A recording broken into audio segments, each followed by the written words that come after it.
Bismillahirrahmanirrahim. Assalamualaikum warahmatullahi wabarakatuh dan salam sejahtera. Bersua kembali dalam program Bual Bicara Admission Matters UMP, yang mana program Bual Bicara Admission Matters UMP ini kita bawakan kepada para penonton dan juga pendengar untuk kita membincangkan perkara-perkara berkaitan dengan hal ehwal kemasukan UMP. Program Bual Bicara Admission Matters UMP ini akan membawakan pengurusan tertinggi, dekan-dekan, pengarah-pengarah, termasuk juga dengan alumni dan juga pelajar sediada UMP untuk memberikan maklumat serta info terkini kepada pelajar-pelajar lepasan SPM, STPM, diploma setara, termasuk ibu bapa dan guru kaunselor untuk mengetahui lebih lanjut berkenaan dengan program-program yang ditawarkan di Universiti Malaysia Pahang UMP, sama ada di Facebook, di YouTube UMP Malaysia ataupun di Admission UMP. Jadi pada pagi ini kita bersama dengan yang berbahagia Profesor Dr. Abdullah bin Ibrahim, iaitu penolong dan Chancellor Bahagian Pembangunan TVET. Apa khabar, Prof? Baik, Alhamdulillah. Alhamdulillah. Jadi hari ini, Prof, kita nak membincangkan satu topik yang khusus berkaitan dengan TVET. Jadi hari ini selalu orang sebut berkenaan dengan pendidikan latihan teknikal vocational, ataupun nama ringkasnya, akronimnya adalah TVET. Jadi untuk malam, Prof, biasanya di negara maju ni TVET ni diberikan satu tempat yang tinggi ataupun memainkan peranan penting. Namun kita lihat di negara kita ini, dia masih ada lagi satu stigma yang melihat TVET ini merupakan pilihan kedua, yang mana sektor 3D ini, iaitu 3D itu difficult, dirty, danger ini, dia masyarakat masih lagi melihat ini tidak memberikan satu masa depan yang cemerlang. Jadi saya minta Prof komen lah mengenai perkara ini. Okey, bismillahirrahmanirrahim. Assalamualaikum warahmatullahi wabarakatuh. Terima kasih Cik Zainal. Yang pertama sekali lah, kalau kita di sebelah Asia ni memang kita popular dengan perkataan TVET kan, ataupun Technical Vocational Education and Training. Tetapi sebenarnya kalau di sebelah Eropah, US, dia orang sebut VET saja ataupun VET saja, ataupun Vocational Education and Training. Vocational ni maksudnya pekerjaan. Jadi Vocational Education ni maksudnya ialah pendidikan yang berasaskan pekerjaan. So berbalik kepada soalan tadi, kalau negara-negara maju seperti sebagaimana yang kita selalu benchmark lah, di Germany lah contohnya kan, ataupun Perancis ke US ke, mereka dengan TVET ni dah puluhan tahun, dah ratusan tahun sebenarnya. Dia dah terlalu biasa dengan TVET ataupun VET, bagi dia orang VET lah. Jadi kemahiran-kemahiran dia orang garap daripada hasil pendidikan VET ini, dia memang banyak menyumbang kepada penjanaan ekonomi sesebuah negara. Okay? Dan kalau disebut perkataan 3D tadi kan, 3D tadi itu sebenarnya kita lebih banyak merujuk, kalau di tempat kita ni, kita banyak merujuk kepada pekerjaan-pekerjaan yang di peringkat bawahan itu. Kalau kita ambil satu contoh macam mekanik lah kan, ataupun welder lah, ataupun pengimpal. Kita anggapkan dia macam bekerja berpanas, mekanik kotor. Jadi kita terus berpersepsi bahawa ini macam kerja kelas bawahan lah kan. Tapi tidak pada mereka. Sebab pada mereka ini adalah profesional. Pada mereka, negara maju, katakanlah contohnya, mereka ni bangga dengan perkataan plumber. So, what are you doing? Maknanya, how do you do? Atau what are you doing? Dia akan, kalau kita tanya soalan, apa pekerjaan anda kan? Dia orang kata, I'm a plumber. Jadi dengan megah tau. Dia orang sebut, I'm a plumber. Sebab apa? Dia orang, walaupun plumber, tapi income dia orang sangat tinggi. Okay. Sebab dia orang sangat appreciate kepada skill. Dan oleh sebab itu stigma-stigma macam kita ni tidak ada pada mereka. Sebab kalau kita tengok Germany pun, kereta-kereta yang mewah hasil Jerman, BMW ke, Mercedes ke, kan, Audi ke, itu semua hasil tangan daripada orang Jerman yang hasil daripada TVET. Yang iaitu daripada latihan-latihan TVET. Dan mereka sangat skillful dan income mereka sangat tinggi. Sebab itu kita sekarang ini mengharapkan bahawa bila stigma-stigma ini hilang daripada persepsi masyarakat kita, dan kita dah percaya bahawa skill ni boleh menyumbang kepada pendapatan tinggi, boleh menyumbang kepada dia reflect dia kepada kepada penjanaan ekonomi negara, dan bila sampai ke situ barulah dia akan hilang. Dan ini adalah stigma awal yang sehingga kini kita terpaksa pandai menangani dia supaya slowly dia akan hilang. Dan insya-Allah saya nampaklah progres pendidikan Tibet di Malaysia sekarang ni. Saya harap kesungguhan daripada pihak atasan ni akan berterusan lah. Dia tidak ada sejuk di tengah jalan kan. So bila berterusan dan semua institusi pemberi Tibet, penyedia Tibet ini akan akur, dan insya-Allah dia akan hilang stigma-stigma yang saya sebeginilah. Maksudnya cabaran kita sekarang ni Prof, bukan dari segi untuk Tibet itu sendiri, tetapi adalah dari segi macam mana kita nak menguruskan dari segi stigma dan juga dari segi perception ataupun perception management. Betul tak, Prof? Betul, setuju. Okey Prof. Di dalam konteks Universiti Malaysia Pahang, kita sudah mestinya sebagai pusat pengajian tinggi, kita menawarkan Tibet aras tinggi. Dia bukanlah Tibet yang seperti mana yang kita lihat kita belajar di peringkat rendah ataupun di peringkat menengah. Jadi pengalaman Prof lah, boleh tak jelaskan kepada masyarakat di luar sana yang mungkin tertanya-tanya apa yang dimaksudkan sebagai Tibet aras tinggi tadi, Prof? Okay. Terma Tibet aras tinggi ini ialah terma yang dibuat oleh kita sendirilah, especially MTUN lah, dengan KPT. KPT taklah berapa sangat, tapi MTUN lah selalu war-war. Sebab apa? Bukan bermaksud kita ni Tibet aras tinggi, kemudian Tibet yang level di pusat-pusat latihan kemahiran tu aras rendah. Dia bukan bermaksud begitu. Tapi sebenarnya Tibet aras tinggi kita ni sebenarnya kalau saya sebut dalam bahasa Inggeris lebih mudah lah, Higher Education Tibet Higher Education. Itu pendidikan tinggi Tibet.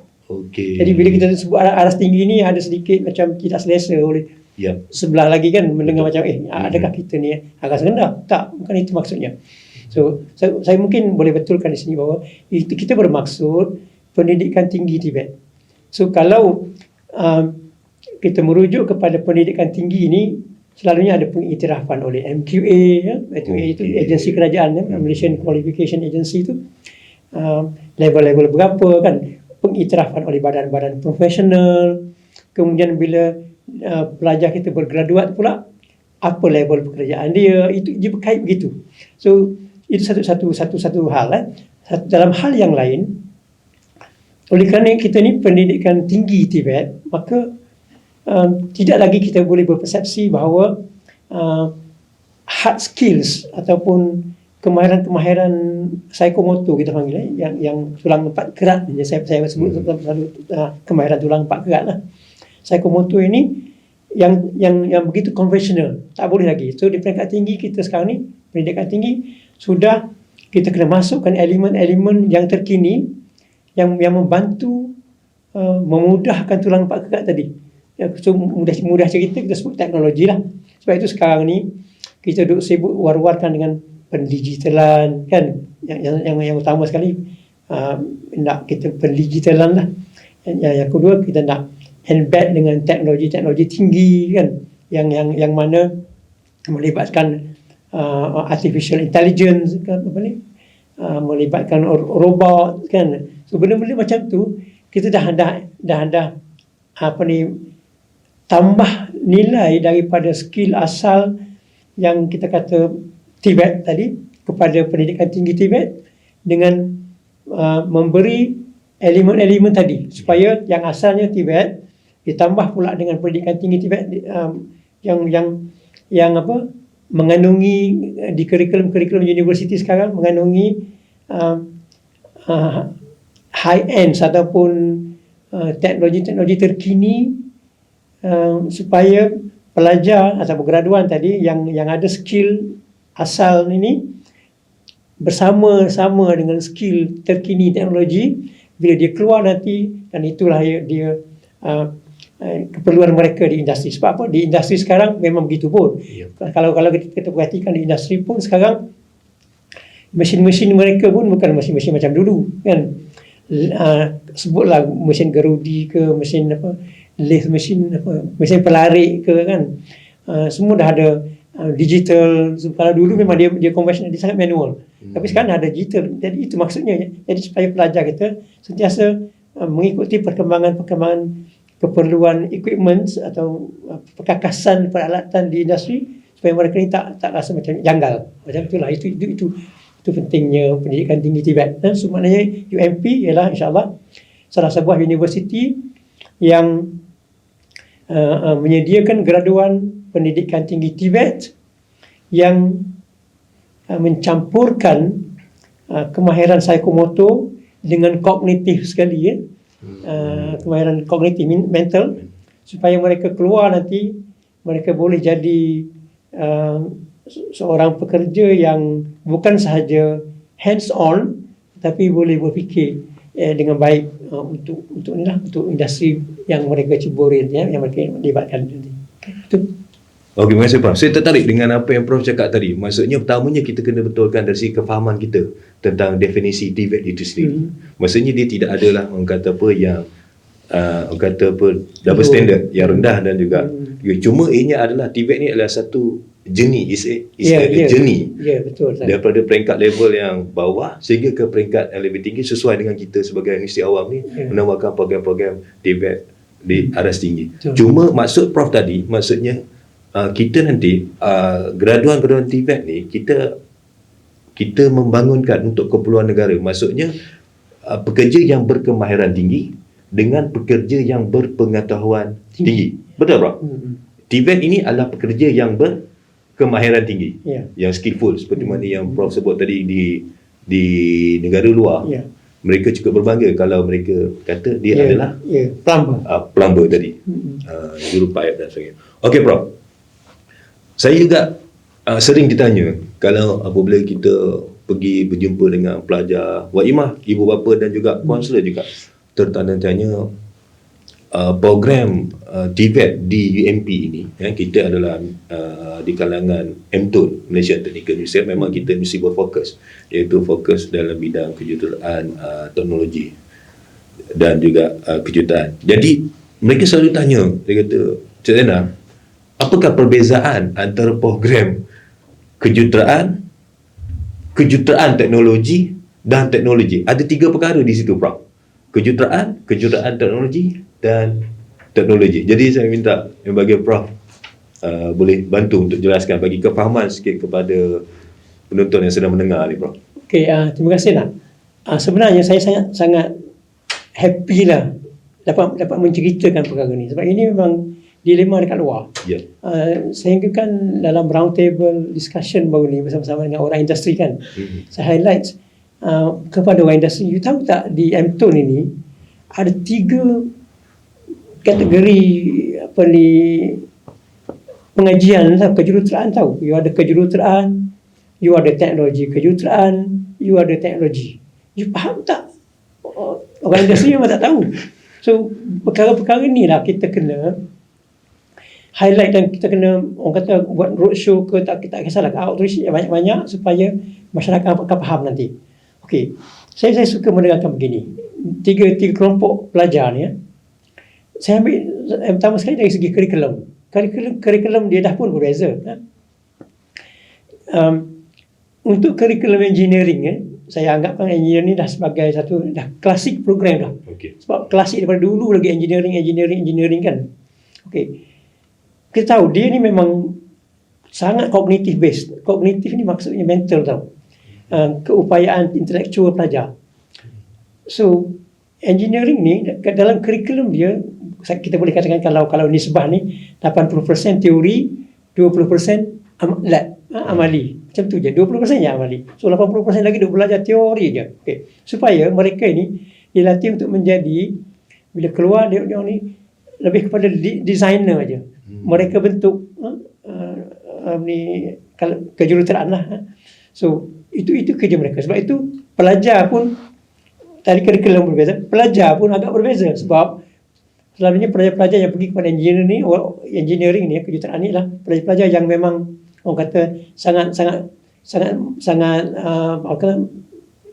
tinggi pengetahuannya dalam konteks science based kan, berdasarkan sains, maths kan, sains tulis kan, dan macam-macam kan.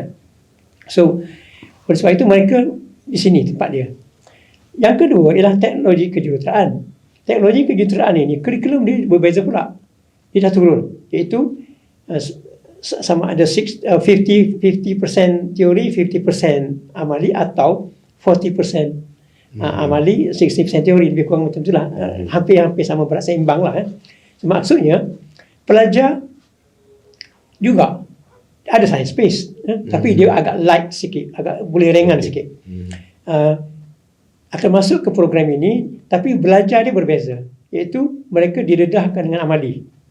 Hampir 50% daripada kurikulum mereka dah amali, supaya mereka tahu membuat buat kerja secara hands on. Okey, tadi yang kejuruteraan tak begitu diberatkan kepada hands on, lebih kepada design, melukis gitu design je. Tapi sekarang ni lah hands on, iaitu membuat kerja-kerja floor di industri contoh kan. So mereka akan diberi 50% teori, 50% amali, tapi mereka ini pelajar yang boleh datang daripada pelajar yang sama spesies, saya sebut spesies dengan kejuruteraan tadi. Maknanya daripada matrikulasi, daripada STPM, daripada politeknik. Dia boleh datang daripada pool yang sama, Prof? Ya, daripada pool yang sama. Okey. Itu teknologi kejuruteraan. Tetapi yang uniknya sekarang, satu lagi program sekarang ni, ialah program ijazah sarjana muda teknologi. Okey, uniknya teknologi ni ialah dia memang kurikulum hampir sama dengan teknologi kejuruteraan, iaitu hampir 50-50, tapi pembangunan kurikulum untuk program Bachelor of Technology ni dia lebih berasaskan kepada NOS, iaitu National Occupational Skill Standard yang dikeluarkan oleh selalunya Jabatan Pembangunan Kemahiran lah. Okey. So NOS ini adalah satu bentuk orang kata inventory untuk task bagi sesuatu pekerjaan. Pekerjaan apa maksudnya? Masinis apa?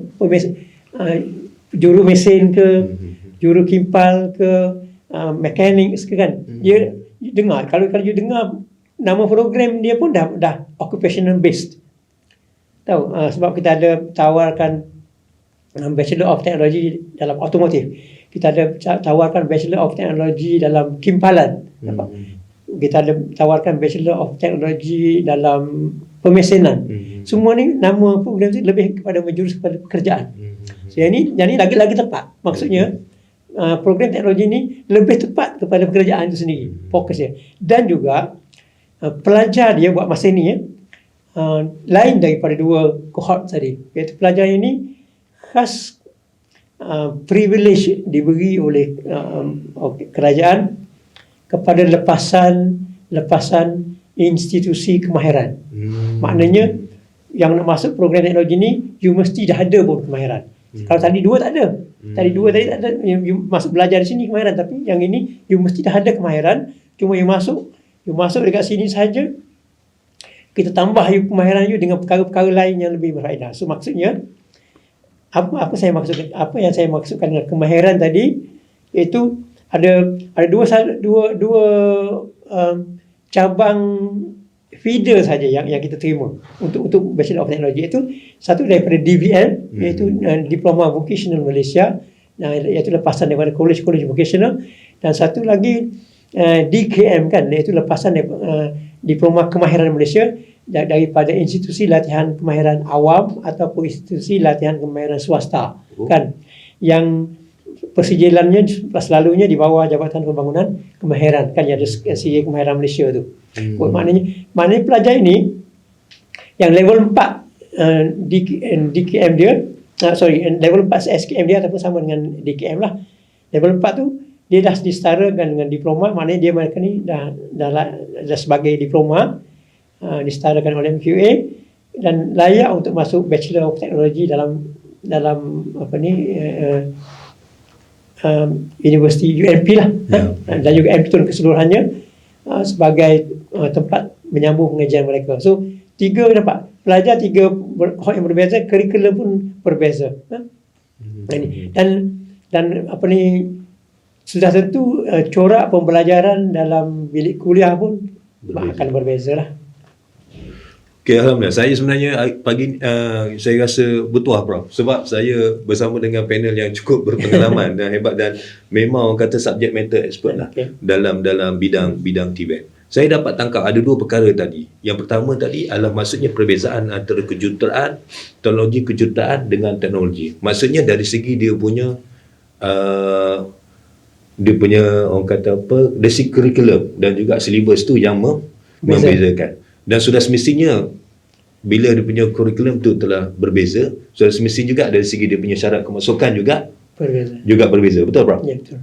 Okey. Kemudian saya melihat lagi, maksudnya UMP dia telah menyediakan satu peluang pengajian yang pada saya dia holistik untuk semua peringkat, untuk semua golongan dalam rangka serta usaha untuk membantu negara ke arah mencapai negara berpendapatan tinggi.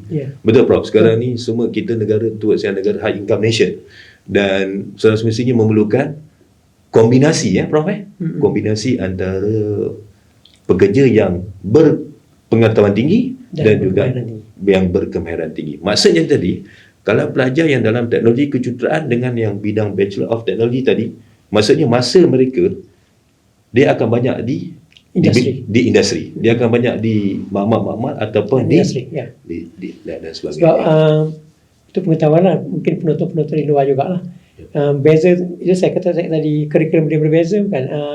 Kalau jurusan kejuruteraan, masa dia buat latihan industri cuma 3 bulan saja. Oh, okey. 3 bulan saja, itu pun dalam pengajian. Setelah 2 tahun setengah pengajian, dia orang keluar untuk latihan industri selama 3 bulan, kemudian dia masuk balik belajar ke universiti. To me is quite unfortunate lah to them kan. Okay. Kemudian ada lagi teknologi kejuruteraan, mereka di ujung, maksudnya dah habis 3 tahun setengah pembelajaran, dia akan sambung LIS selama lagi 1 semester di luar, selama 6 bulan lah. Yang ni saya rasa industri pun agak selesa sebab dia 6 bulan lebih panjang lah. Okey.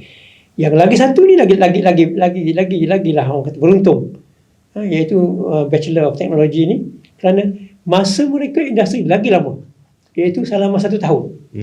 Dah lah di industri dia 1 tahun. The whole pengajian mereka hanya 3 tahun setengah je. Maknanya 2 tahun setengah sahaja mereka di dalam kampus. Setahun lagi mereka akan habis masa di industri. Dan ini pada saya, untuk makluman semua penonton dan juga pendengar, ini adalah satu poin yang perlu kita something to ponder lah. Maksudnya kita kena renungkan. Maksudnya dia ada advantage. Bukanlah 3 tahun setengah dia belajar, Prof. Maknanya dia cuma berada lebih kurang dalam 2 tahun setengah saja. Jadi kita harapkan kepada penonton dan juga pendengar tu, kalau rasa nak belajar dalam, saya boleh kata dalam arti kata yang singkat, maksudnya program sebenarnya Bachelor of Technology lah kan. Bachelor Technology lagi pembelajaran mereka pun lebih kepada practical oriented. Banyak practical oriented, dan orang kata engineering base punya teori ni quite light lah, agak cetek kan, tak perlu ditekan sangat. Sebab mereka ni sepatutnya di universiti ni lebih disumbatkan, saya sebut sumbatkan ni, dengan perkara-perkara yang sebab mereka dah asal dah ada skill, yang hard skill mereka dah ada pun, dah sampai diploma pun.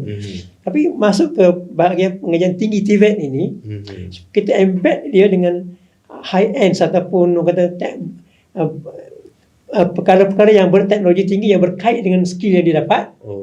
Plus kita bagi dia ilmu-ilmu supervisory, penyeliaan. Kita bagi dia ilmu-ilmu management, pengurusan, supaya sebab mereka ni akan keluar sebagai seorang yang bukan lagi orang kata dah nak jadi betul-betul operator di bawah, tetapi dia agak menjadi kepada lebih penyeliaan ke atas kan. So ini perlu diberi kepada mereka semasa pengajian tinggi ni.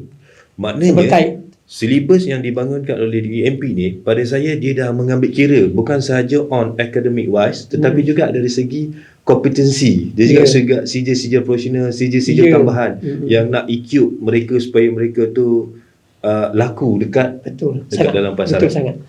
So itulah kelebihan mereka sebenarnya. So kita bagi dia satu lagi saya lupa tadi ialah ilmu keusahawanan. Memang kita kena bagi juga. Sebab apa? Kita tak nak mereka graduan kita ni semuanya akan jadi pekerja. Kita juga nak pelajar kita ni keluar jadi job creator kan, supaya dia keluar jadi orang kata usahawan, kemudian dia pula jadi majikan.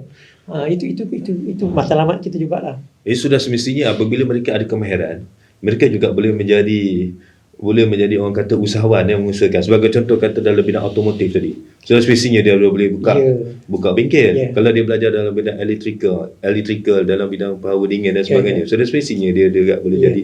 So itu yang Prof maksudkan tadi, dia bukanlah job seeker, tetapi dia adalah merupakan job creator. Dan dia boleh beri lagi manfaat kepada rakan-rakan yang lain untuk bekerja bersama. Okay Prof, alhamdulillah saya suka. Dan satu lagi poin penting yang saya dapat tangkap tadi Prof. Saya ada pengalaman sebelum ni sebagai pengurus pusat bertualah. Sebab sebelum saya dengan News Indonesia Pahang, saya pernah berkhidmat dengan satu agensi isu latihan kemalan awam di negeri Johor lah. Saya kongsilah Prof. Pada masa itu pelajar-pelajar lepasan DKM ini di Pelancongan Kemaran Malaysia ataupun dia ada SKM 4 kan, dia tidak ada peluang untuk sambung belajar. Tapi tadi saya lihat Prof beritahu UMP menyediakan program ataupun peluang untuk pelajar-pelajar lepasan DVM, DLKM dan DKM tadi untuk menyambung pengajian dalam program Bachelor of Technology Prof. Ya, betul. Betul maksudnya pelajar-pelajar yang DKM dan juga DLKM tadi, baik daripada isu latihan kemahiran awam dan juga swasta, mereka juga boleh menyambung pengajian. Bagaimana Prof sekiranya mereka berhasrat untuk golongan bekerja ini untuk menyambung pengajian dalam bidang Bachelor Teknologi di UMP? Okey, sebenarnya kita sedang merancang untuk perkara itu, dan kita pun dah ada pengalaman yang lalu.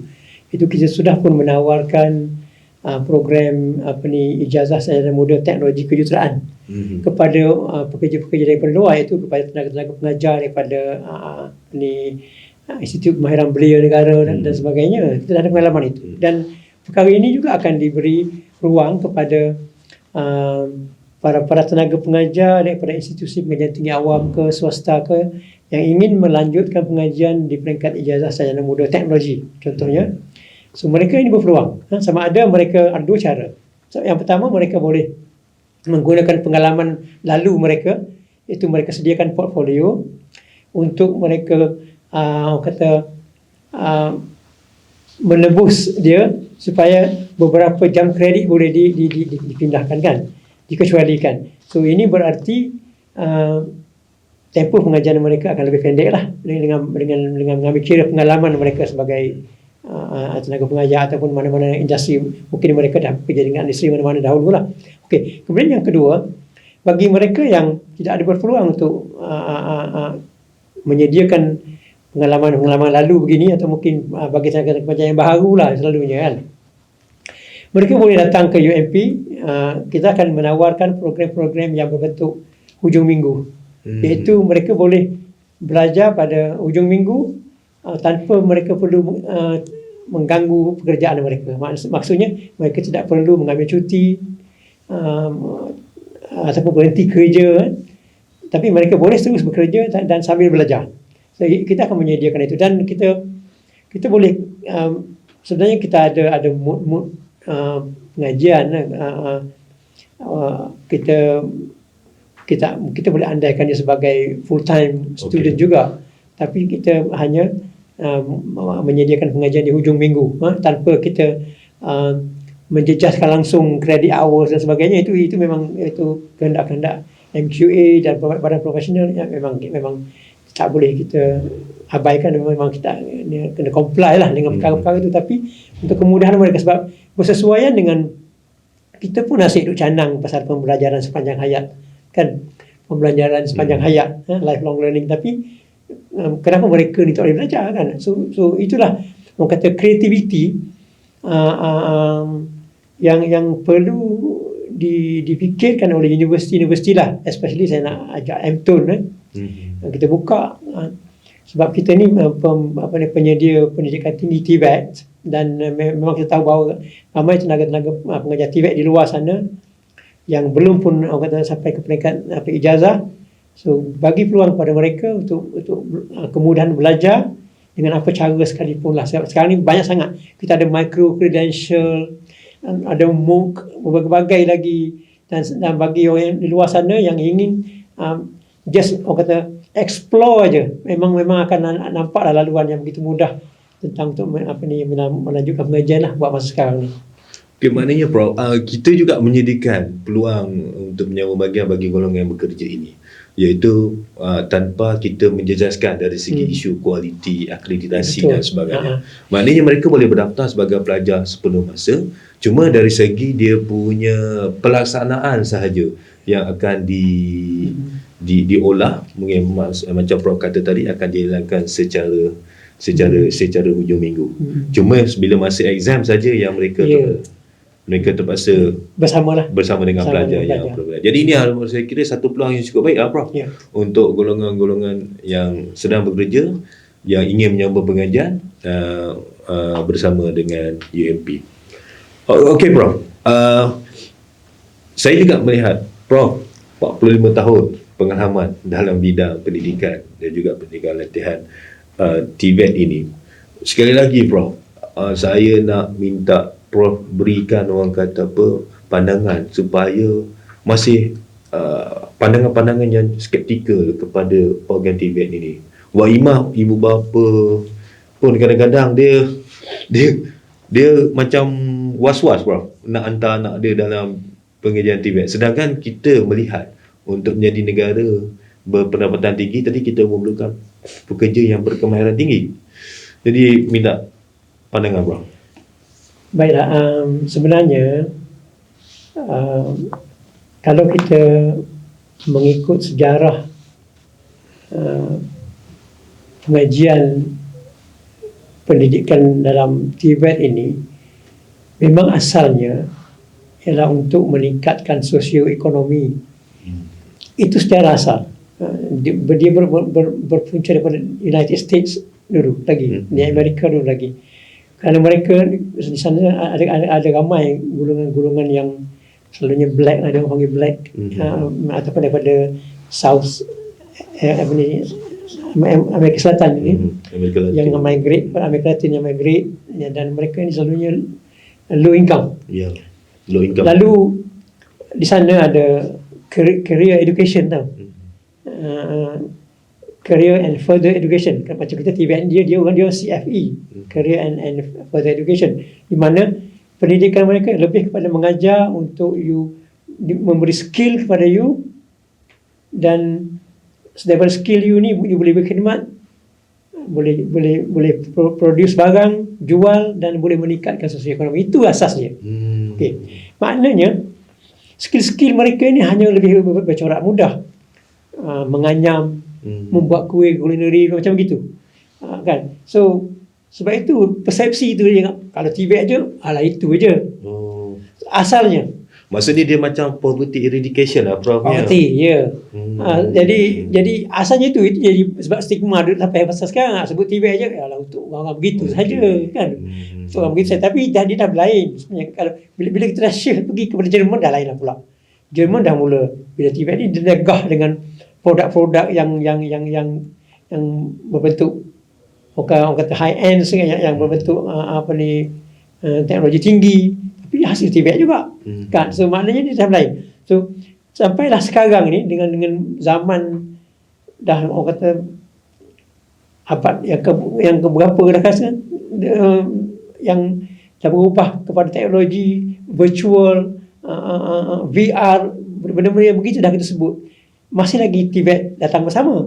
Tapi TVET datang bersama, adakah TVET ini dah kita nak bandingkan dengan yang itu? Dah tak boleh, sebab TVET sekarang ni dia lebih dah berasas kepada nak membantu industri dah. Dulu kita nak create supaya dia boleh survive, supaya dia ada living skills ataupun kemahiran hidup, kan. Tapi itu zaman silam. Tapi sekarang ni yang kemahiran hidup ini dah ditransfer kepada industri, untuk industri meningkatkan kemahiran di industri itu sendiri untuk hidupkan industri itu. Macam gitulah lebih kurang. Jadi maknanya memerlukan kemahiran-kemahiran dalam bidang TVET tadi untuk membantu industri meningkatkan produktiviti, menjana keuangan mereka, dan dia terus menjana keuangan kepada nasional kan, kepada negara. Itu sebenarnya punca. Jadi sekarang individu yang punya skill dalam TVET ini tadi yang membantu industri. Maknanya dia dah bukan jadi individu ini untuk nak survival, untuk just nak hidup, bukan begitu dah. Jadi industri itu yang memerlukan skill yang berala TVET ini untuk industri itu sendiri lebih maju dan lebih berkembang lah kan. So itu maksudnya. So, maknanya bagi ibu bapa kat luar lah, dia dah berbeza. So TVET ini ialah semata-mata untuk melahirkan tenaga kerja yang mempunyai kemahiran tinggi, dan dia akan kalau reflect tak tahu lah apa, menyumbang kepada pendapatan tinggi. Macam itulah mudah cerita. So maknanya sebab itu kerajaan kita menggalakkan sangat anak-anak muda kita sekarang, pelajar sekolah, cuba berfikir semula, supaya you menanam minat kepada aliran-aliran yang berbentuk TVET ini, supaya you ada skill, you ada kemahiran, dan dengan kemahiran you, sebab kita ada pendidikan tinggi TVET pula, dengan kemahiran pendidikan tinggi TVET you tu dengan pelajar-pelajar tadi, you akan dikehendaki oleh industri dengan menganggapkan bahawa anda ini adalah sebagai seorang yang sangat penting, tenaga kerja yang sangat penting kepada industri-industri. Dan itu hasrat negara pun, supaya kita boleh menghasilkan tenaga kerja yang berkemahiran tinggi, yang penting kepada industri, yang boleh membantu meningkatkan ekonomi individu, industri, dan seterusnya kepada negara kan. Macam itulah. So maknanya tak perlu lagi berpersepsi macam TVET ni second class, tak ada. So kalau kita buat perbandingan sekarang ni, tak ada. Sebenarnya sepatutnya lah TVET sekarang ni dah sampai masa pun kita angkat dia. Kalau tak pun dia menyamai dengan persepsi dengan konvensional punya pendidikan, tapi sepatutnya dia lebih tinggi. Sepatutnya lah dia lebih tinggi, sebab you ada kemahiran. Yang ini pendidikan biasa-biasa aja. Kemahiran biasalah. Tapi yang ini kemahiran yang luar biasa lah. Yang you ada skill yang orang lain tak boleh buat kan. Sepatutnya you boleh buat, orang lain tak boleh buat skill you ni. Sepatutnya you diangkat. Macam itulah. So okey, maksudnya kalau kita belajar dulu dari segi orang kata revolusi perindustrian, kalau dulu labor intensif kan, intensif masa tu pakai kudarat, Prof kata tadi kan, tulang empat kerat kan. Hari ini kita masih lagi menggunakan sumber manusia, tetapi telah dibantu dengan automation, teknologi dan sebagainya, sudah menuntut pekerja yang berpengetahuan dan juga pekerja yang berkemahiran tinggi tadi. Jadi okey Prof, kita di negeri Pahang ni, kita sekarang ni alhamdulillah kita melihat dari segi pembangunan di Pantai Timur ni, saya rasa dia berkembang dengan cukup pesat, especially yang berkaitan dengan pembinaan East Coast Rail Link. Jadi bila kita sebut dari segi sektor pembinaan tadi, sudah pasti dia memerlukan orang kata pekerja berkemahiran tinggi, graduan lepasan TVET ini. Jadi bagaimana pada pandangan Prof yang graduan dan TVET ni dia boleh mengambil peluang daripada senario perkembangan semasa yang berlaku khususnya di Pantai Timur ni, Prof? Okey dah, kalau saya boleh kongsi dah dengan pendengar, penonton di luar sana juga lah kan. Kalau Cik Zainal mengambil contoh ECRL tadi, dan apakah bentuk-bentuk persiapan tenaga kerja kan, untuk membantu ECRL. Kalau macam di UMP sendiri ya, untuk mendengar di luar, memang kita dah pun menyediakan program yang lebih orang kata menjurus kepada kemahiran yang diperlukan oleh pembangunan atau pembinaan ECRL lah, iaitu manufacturing, mechanical, electrical, di mana kita sudah ada program yang kita jalankan bersama dengan negara China kan, Beijing Jiatong Ya, betul. di bidang rail itu sendiri. Itu persiapan UMP. Orang kata secara proaktifnya kita dah bersedia begitu. Dan saya percaya institusi-institusi lain juga, mungkin UTHM, mungkin kalau di Terengganu pun mungkin UNIZA pun ada, mungkin lah. Dia dah bersedia dengan apa-apa bentuk kemahiran yang boleh membantu kata menggerakkan pembangunan ICRL di pantai timur ni lah. Macam tu lah. Maksudnya dari segi peluang tu memang ada kan, sebab Memang dari segi ada. sektor ekonomi tu sedang berkembang. Ya, Dan ya. kalau kita tengok dari segi dia punya piramid pekerjaan pun, Prof, biasanya kita memerlukan golongan yang pertengahan ni, yang banyak dalam sektor pekerjaan. Okey, Prof, alhamdulillah kita bagi pihak kita program Bual Bicara Emission Matters UMP, kita mengucapkan terima kasih banyak kepada yang berharga Profesor Dr. Abdullah Ibrahim, penolong naib Chancellor bahagian pembangunan TVET Universiti Malaysia Pahang, kerana berkongsi sudi meluangkan masa untuk berkongsi pengalaman Prof khusus dalam bidang TVET. Jadi sekali lagi saya ucap terima kasih, dan kepada semua penonton yang sedang mendengar program Bual Bicara Emission Matters UMP, saya nak berkongsikan tarikh-tarikh penting untuk makluman semua, khususnya berkaitan dengan permohonan UPU 2023, iaitu anda semua nanti akan terlibat dalam satu fasa pengemaskinan yang akan bermula pada 15 Mei hingga 12 Jun 2023. Kemudian juga saya nak ingatkan untuk para pelajar yang masih lagi belum mengisi, akan dapat terus download apps UPU Pocket. Dan kerana di UPU Pocket akan ada kalkulator kiraan merit, ada e-panduan untuk melihat syarat umum dan syarat khas program, semakan program dan juga semakan kelayakan, beserta dengan takwim-takwim penting di bawah Kementerian Pendidikan Tinggi. Dan yang paling penting, selalulah tengok portal admission UMP. Mudah saja portal admission UMP di admission.ump.edu.my. Hari ini dunia sangat canggih, Prof. Maklumat kita boleh cari di hujung jari. Kita search saja dekat Google, type saja UMP, kita type saja admission UMP, kita akan dapat maklumat seperti apa yang kita inginkan. Jadi terima kasih banyak yang bahagia Prof atas masa yang diberikan. InsyaAllah kita jumpa lagi, Prof, untuk sesi Bual Bicara Admission Matters UMP di masa yang akan datang. Jadi saya Zainal Haji Bahari, mohon maaf sekiranya ada sebarang kekurangan di pihak saya sepanjang mengendalikan program pada pagi ini. Jadi kita sudahi dengan wabillahi taufiq wa hidayah. Assalamualaikum warahmatullahi wabarakatuh.